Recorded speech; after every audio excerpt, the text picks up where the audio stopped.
Hello guys, আমরা আসছি পুস্তকলা একদম নদীর কাছে। এই যে বলগেট যাচ্ছে, বালুনিয়া ট্রলারে এই যে ডুবে ডুবে বাপ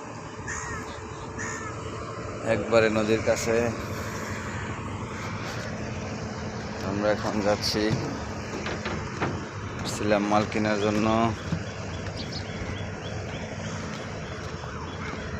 দোকান খুলে নাই, আমরা আসছি রাত্রে।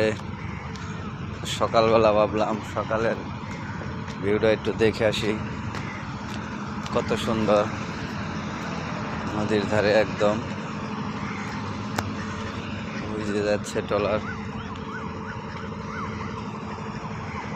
ওই যে ট্রলার আইতেছে।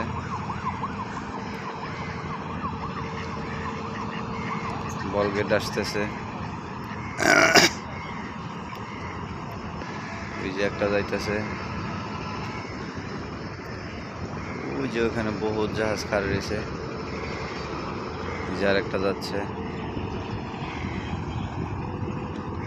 সকালবেলা আসছি আমরা মাল কেনার জন্য। বিশাল বড় বড় ট্রলার, একদম নদীর কাছে আমরা।